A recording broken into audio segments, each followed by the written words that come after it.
All right, I'm Mark Hafner. I live in South County, St. Louis. I'm the other senator. I have 9 children, 6 sons and 3 daughters. I have 7 grandchildren.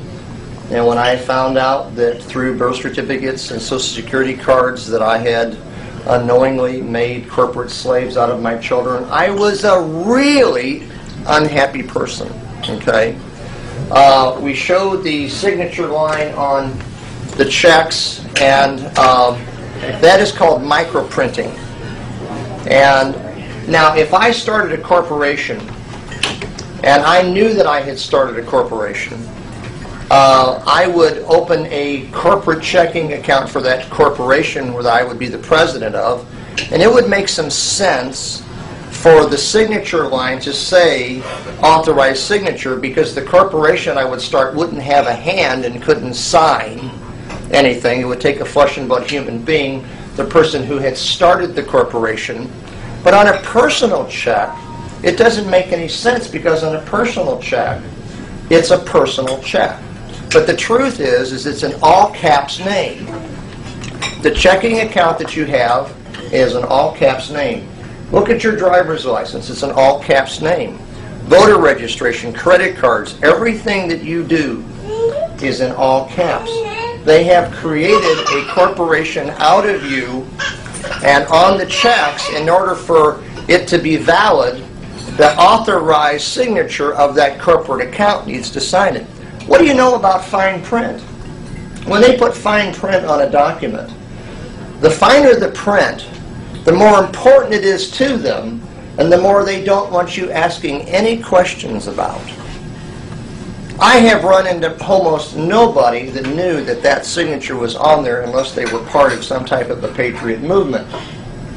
And it's hidden in plain sight because it has MP right behind it, which stands for microprinting.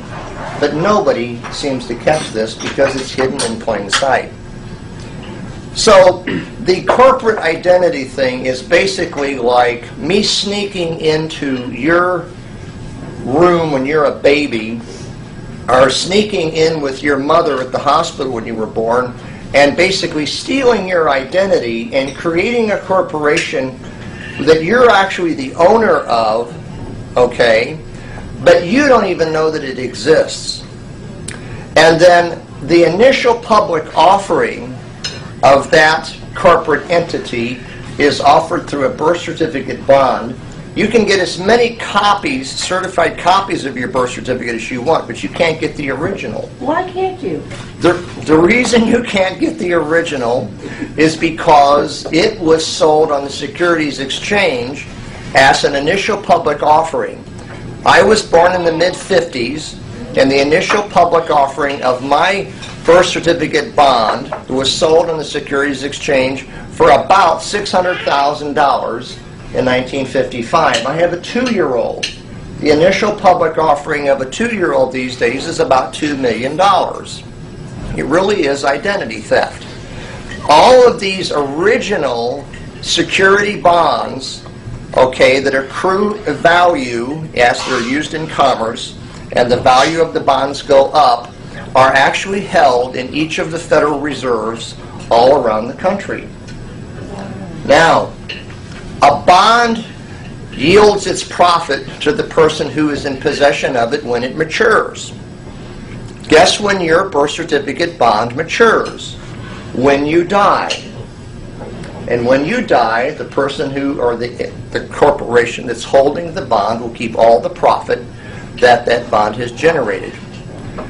At my age, with the amount of commerce that I've done and the business that I have run, it's an estimate that I've probably got between $5 and $10 million is the actual value of my current bond.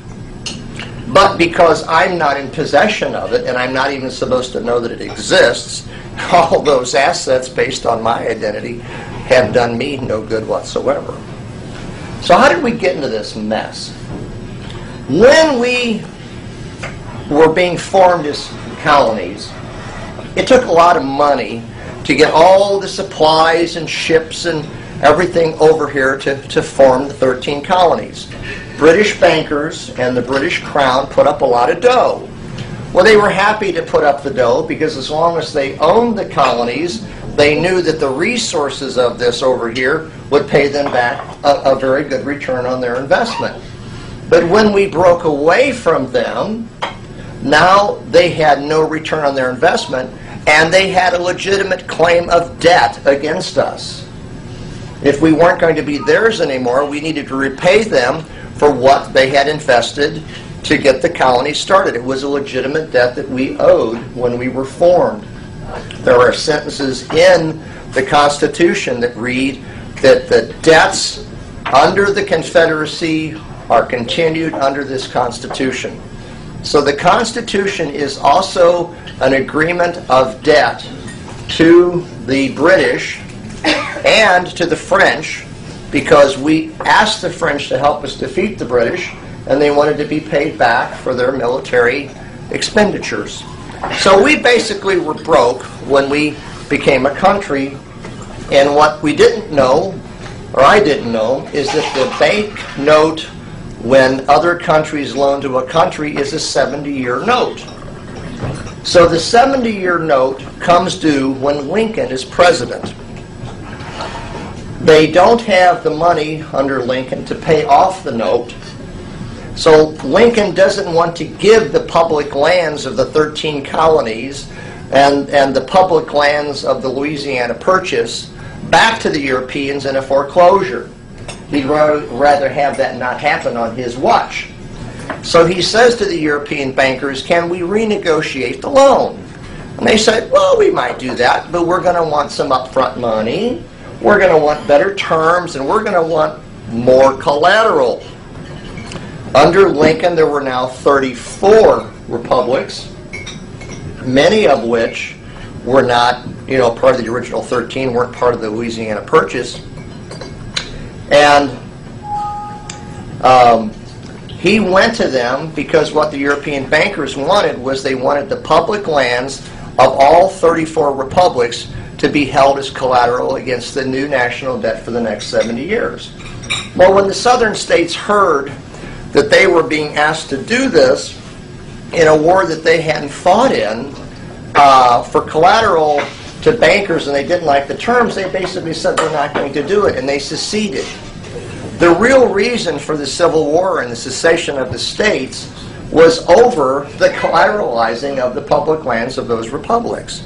Slavery might have been an issue and various other things. State rights was involved in it, but it was really over the collateralizing of the public lands, and they weren't going to do it. Now Lincoln has a problem. He no longer has a quorum to convene Congress. He can't renegotiate the loan because he has no power to pass any laws.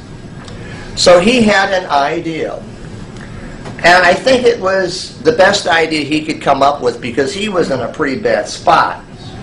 He started a corporation, the Act of 1871, which basically gave him the ability to form an all-uppercase United States of America corporation with a physical jurisdiction of the District of Columbia, which was where they had the authority to do business, and he reconvened Congress as a corporation. As a reconvened corporation, he was able to renegotiate the debt, fight the war, and get the southern states to sign under duress, because some of the governors, even after the war, with threat of military action against the state capitals, had their governors forcibly replaced. Once that was done and all the collateral was in for the European bankers, I think Lincoln probably intended to shut the corporation back down, is my guess. But he was killed before he could do it, because they realized that this was a sweet opportunity to get around the Constitution. All right, so 70 years go by, and now we're up to the time of the Great Depression. We're up to the time when the rich elite go to Jekyll Island and they look for a way to permanently get a central bank into the American economy. If you have a central bank, the bankers who control the currency make a fortune off of the resources of the people. There had been several failed attempts at having a permanent central bank in the American history, and they'd always been rooted out and defeated after a short period of time. So this time they wanted to make it a little bit more permanent. So I think in 1912 they agreed that they'd fire it up 20 years later, which would have been 1932. They also understood that if they were going to pull this thing off, what had defeated it in the past was people's knowledge of it being unconstitutional. So they somehow were going to have to control the people. So the same people that put together the concept of Federal Reserve Bank also looked at how many newspapers they would have to buy to control the minds and the knowledge of the people. They determined that they needed to buy 21 newspapers and change the editors into their editors, who would only print things in those newspapers that would cover up what was really being done to the people. So they have controlled. So we have not had a free press in the United States, going all the way back to when newspapers really was the press, all the way back to about 1912. These same people, when radio kicked in, bought the radio stations. The same people have bought the television stations and the satellite and the cable stations. The knowledge that we are sharing here today has been spread abroad to at least 30 million Americans because of the internet. They haven't been able to control the internet like they have the newspapers, the television, and the radio since 1912. So the ability for us to go all around the state and all around the country and find people that are aware of these deceptions is because of the internet. So the internet is bringing down the corporation. Now, so in 1929 they crashed the economy. 28 they redistribute the wealth back. They take away the gold by making us enemy combatants, and they give us worthless Federal Reserve notes for our gold, made it illegal to own gold, bullion. They wanted additional collateral for the next 70-year term. They already had all the public lands. What do they want this time? They want the private lands. So they never put it to a vote to the American people that, hey, we don't want to be foreclosed on. So would you all mind having your private lands, houses, and farms put up as collateral against the national debt so we can spend foolishly for another 70 years and make ourselves rich as politicians at the expense and the risk of your private property? They never asked us that. They just did it. Okay? So by 1933, they had collateralized our sweat equity through birth certificates and made commercial entities out of us and stolen our identity. They had also put our private property up for collateral against the European debt.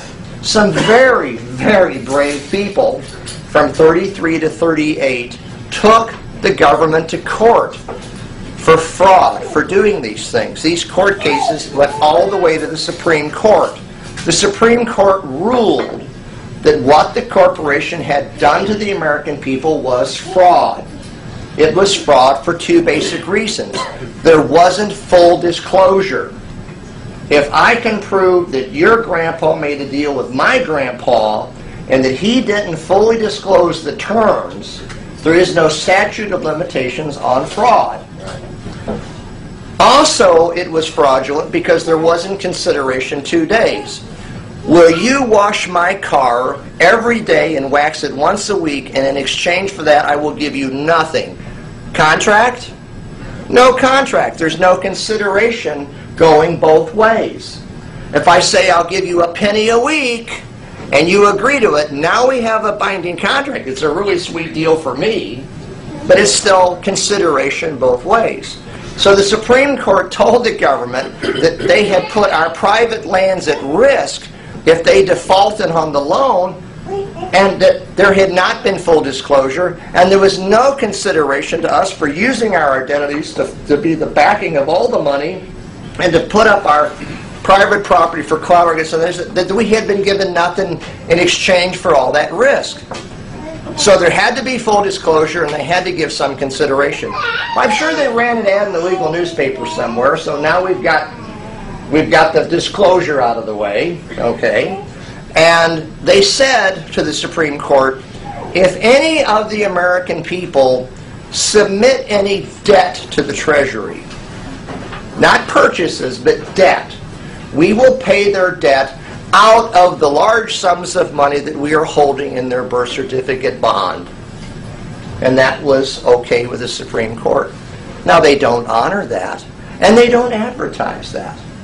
Their own Supreme Court has said that we should have the ability, because of what they have done to us, that our consideration is you should be able to take your mortgage, your car payment, submit it to the Treasury, and it's paid out of your birth certificate bond. Because whatever debts you could ever rack up, it's a drop in the bucket to the amount of money that they have made off of your identity since your birth. If they solved all my financial problems, it wouldn't be 1% of what they have made off of me, and they're going to keep the rest when I die. Like they kept all the rest of my mother and my grandfather. So, that's why on the checks there's authorized signature, because we as sovereign human beings are a higher life form than a corporation. In order for them to control us, they had to have parity. So they, through birth certificates, driver's licenses, license plates, marriage licenses, Social Security cards, voter registration, titles for your cars, titles for your land. You get a deed of trust, which says right of tenancy and right of assignment. Tenant's where we get the word tenant from, tenancy. Sure. The personal property tax is us paying the owners of the property for us being tenants. Isn't that a wonderful concept? Now, so all of this has happened to us, and the Patriot movement has been fragmented and been around for maybe 20 years, and they've tried to use commercial law, they've tried to use maritime law, they've tried to use common law to get some remedy, to get some constitutional rights back to the people in opposition of what the corporation has done. The corporation exists at the federal, the state, and the county levels. It's throughout. It's all corporate. The judicial system all have ITN numbers. It is a corporation court system. The court system upholds the contract of the corporation against your corporate identity. It's really a sweet deal for them. So, the Patriot movement really never was able to get much remedy because the courts are rigged against the truth being, they don't honor their own laws. So, about 2 years ago, we don't know whether the Patriot movement approached the military or the military approached the Patriot movement, but somehow this kind of conversation took place. Maybe it went something like this. Hey, military, you know you're serving a corporation and they're not treating the people under the Constitution, and they got you doing things that aren't constitutional? And the military said, yeah, we know. But you, the people, advocated the republic. And we, the military, are not going to start a coup. Okay? So, yeah, we know. We don't have anybody else to serve. Then maybe the military said, but you know what? Maybe if the republic got re-inhabited, we'd eventually salute them as the true commander-in-chief. So a plan was put together, and it all hinged on the Fifth Amendment. The Fifth Amendment is the amendment that talks about grand juries.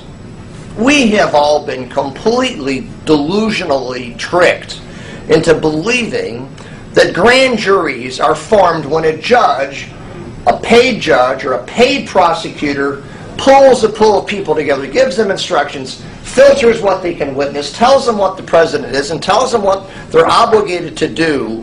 And grand juries are only formed at the behest of the judge or the prosecutor. Excuse me. But under the Fifth Amendment, We are all prosecutors.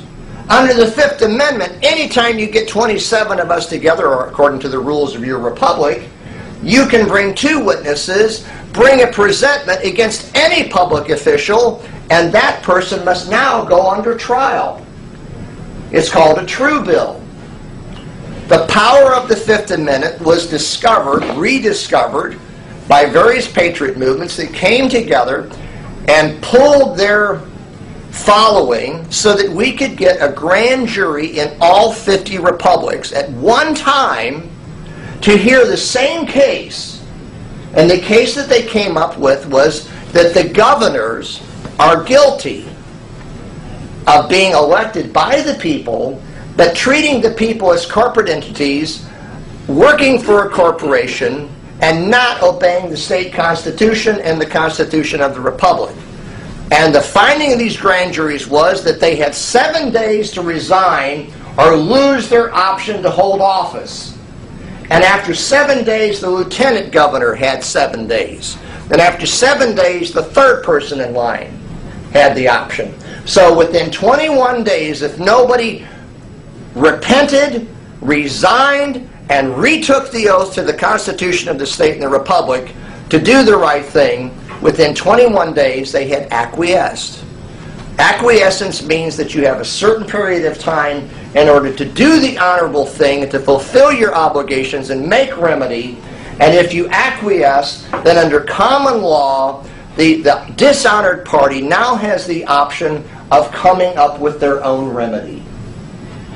So after a month or 2 had gone by and none of the governors had done the right thing, and they had all acquiesced, the 50 grand juries came together again, and according to the truth and the power of the Declaration of Independence, provided the remedy of, if they're not going to inhabit the offices of the Republic that had been abandoned since 71, they were not dissolved. They were just sitting dormant. That we would come together and re-inhabit them. And all 50 grand juries unanimously voted to put together a provisional government, just like the Founding Fathers did, elect provisional president, vice president, congressmen, senators, governors, judges, and put the whole thing back together lawfully, peacefully, constitutionally. And they did this, and that's been months ago. That Congress has met as a Continental Congress in Utah. They put together documents that have been delivered to The Hague. There's over 80 to 90 nations that are dealing with this restored republic as the continuation of the original government of the Founding Fathers. They understand that the corporation is just a corporation and has not treated them too kindly with their Federal Reserve notes and all their military might. We are in the process right now as a republic of putting together compacts which are more powerful than just treaties with between 20 and 30 of these 80 nations for peace. Okay? Now, we are at the place now where we've got about 45 of the 50 republics hanging together to pass muster for the military and for the international community to say they've really got their act together and they are going to be able to run the entire country. Originally, the concept 2 years ago was that this republic would peacefully coexist alongside the corporation and have the rights of the republic that we are, just like the Lakota Indians have IDs. If I'm driving my truck down the road before I was in the Republic and my mud flap was torn and my taillight was out, the DOT could have given me hundreds of dollars worth of tickets. If they pull over a Lakota Indian with Lakota ID, they say, have a nice day. He's not in their jurisdiction. They're their own nation. They have their own laws, their own enforcement, their own everything. Okay?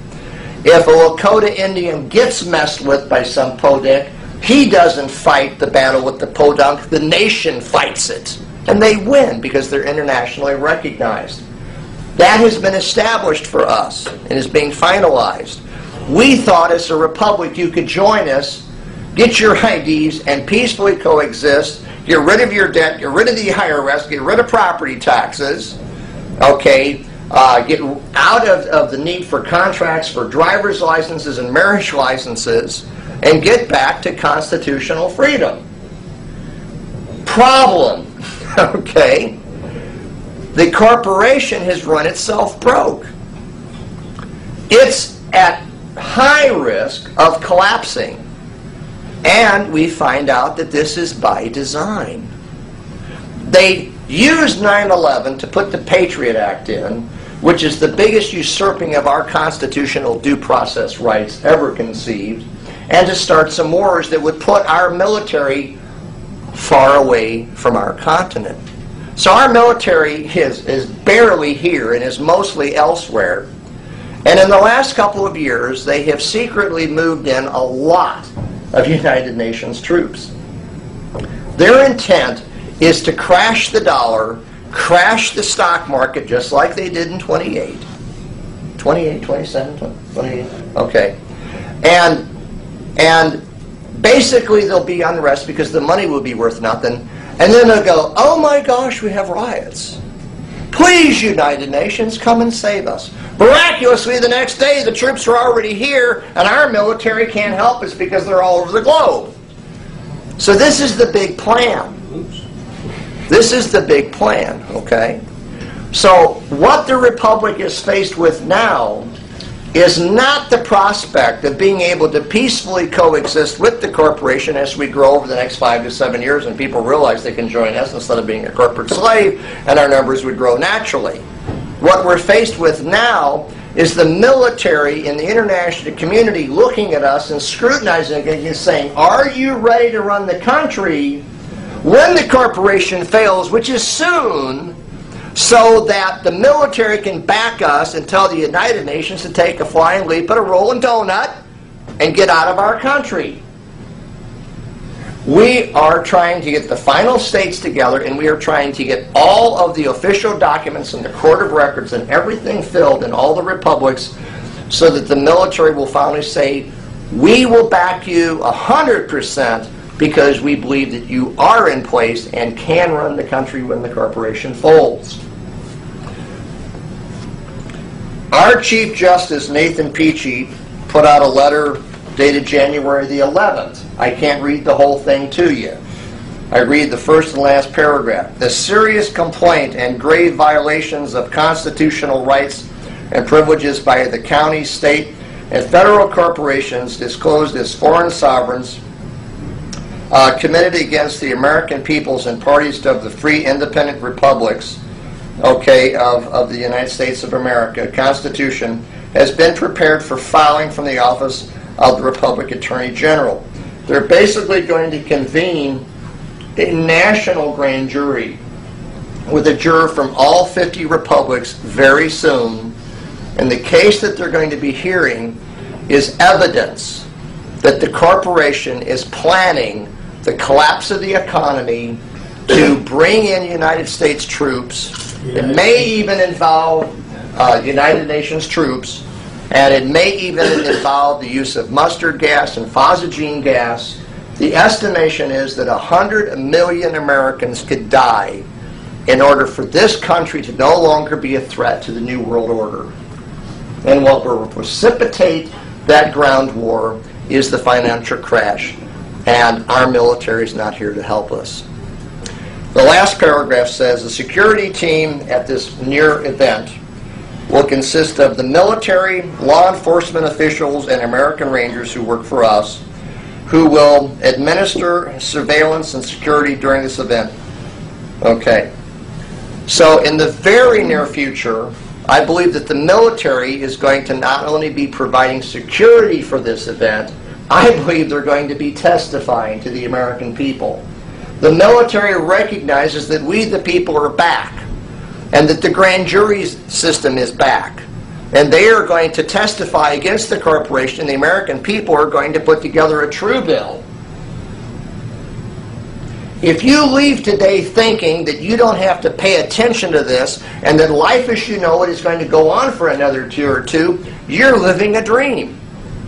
I'm here to tell you, absolutely, that either this republic is going to get into power, get the military backing. We've already got enough gold, okay, to put this thing back together.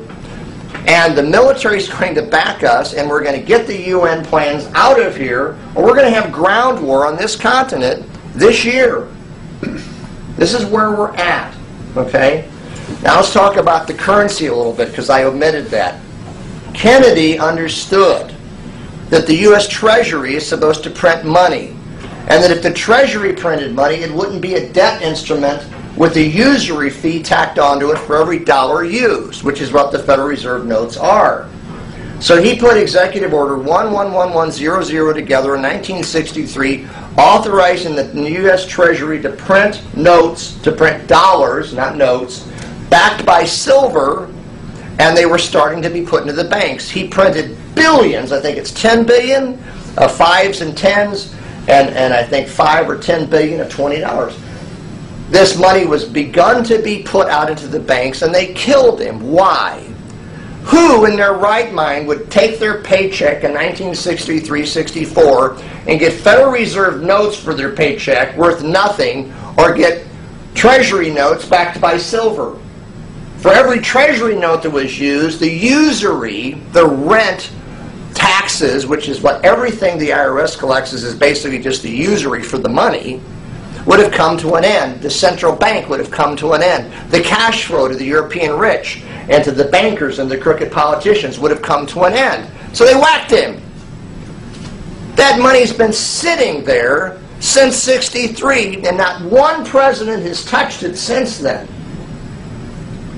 Maybe they're afraid of being whacked, or maybe they've got a large enough financial interest in what's going on that it's just, you know, business as usual. Democrat, Republican, doesn't make any difference. They're all understanding what's going on.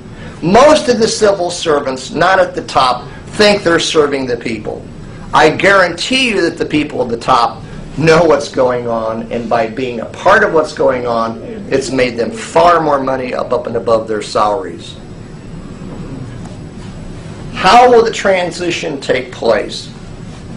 We are hoping and praying that the corporation realizes that the military is getting ready to switch. They have made contact with our interim president, James Timothy Turner, and have begun negotiations for a peaceful transfer in exchange for amnesty, for forgiveness. Okay? If those negotiations can go well enough, we'll be able to put the Treasury notes out into circulation before the Federal Reserve notes go to zero. We had thought a year ago that the value exchange rate from the Treasury notes from the Federal Reserve notes would be 10 cents on the dollar or 20 cents on the dollar. We now believe that the value of the Federal Reserve notes is so broken that there's not going to be an exchange rate at all.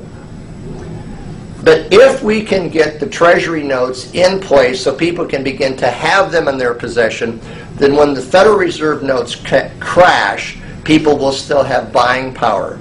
If we can't work that out, eventually the United States Federal Reserve notes will be gone. Nobody's checking accounts or credit cards are going to work. Everything that you have in CDs or money market is going to be worth zero, and IRAs the same way. Some stocks might make it, many stocks won't.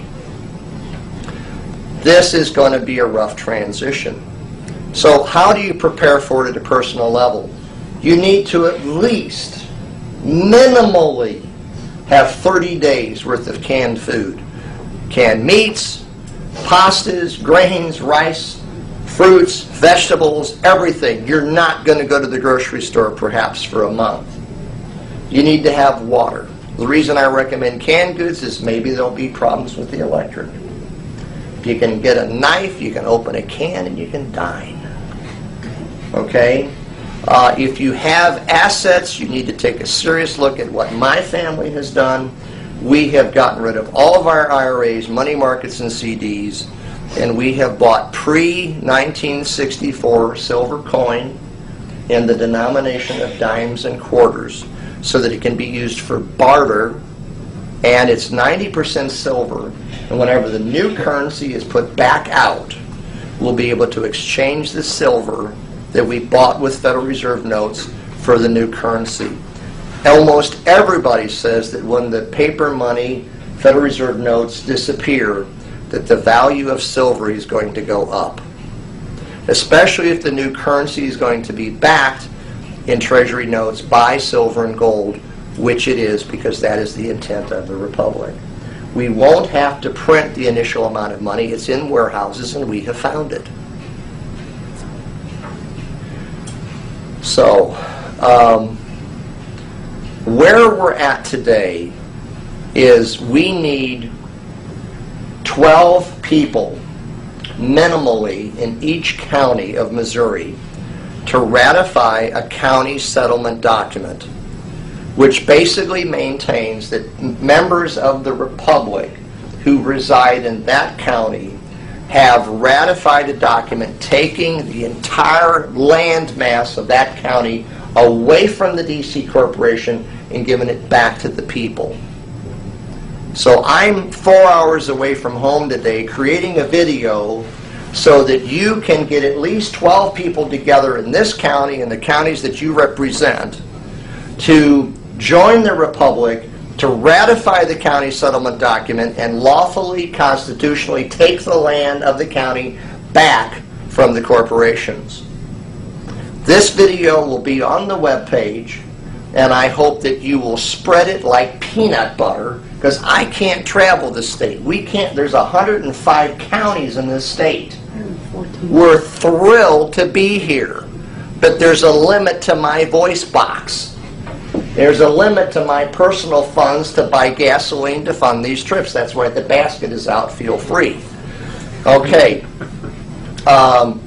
This video should be up on our webpage, which is MissouriRepublic.org. Okay? And take this video, email it to everybody, and let's try to get 12 people in every county of this state.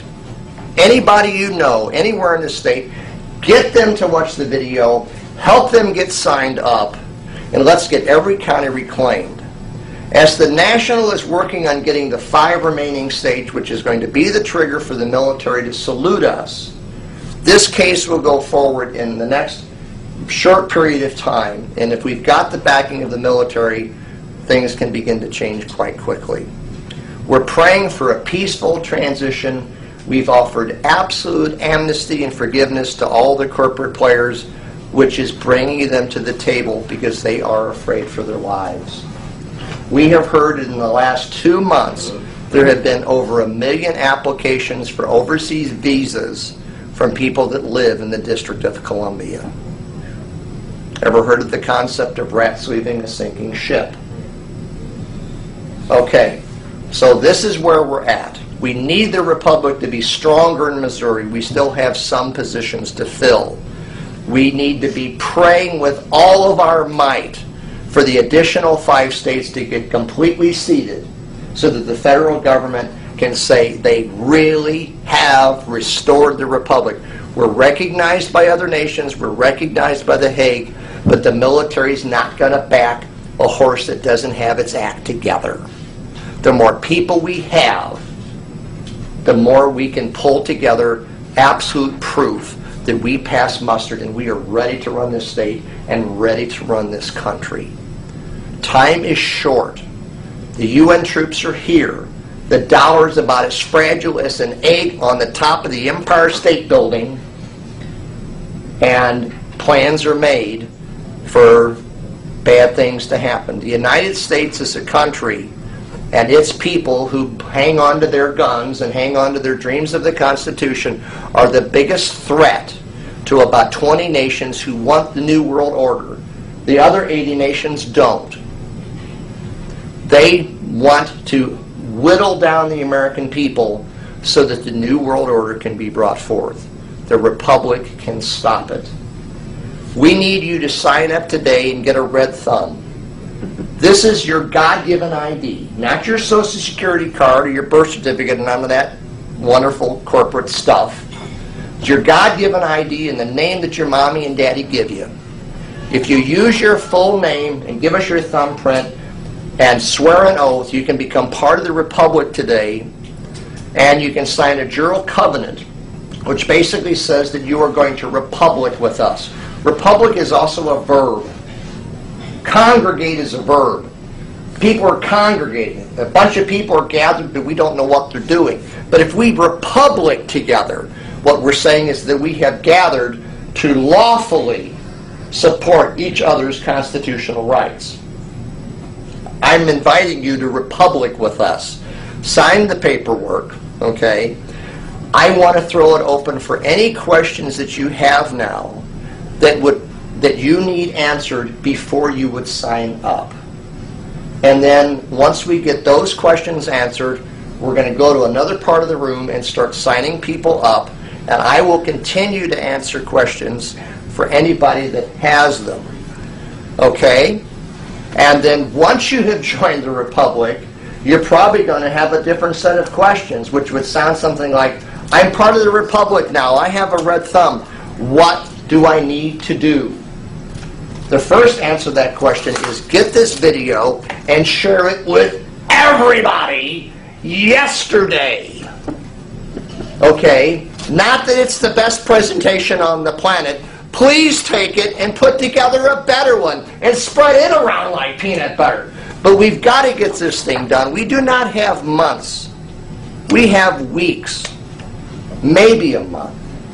We're getting down to the wire on this stuff. So what questions do you have?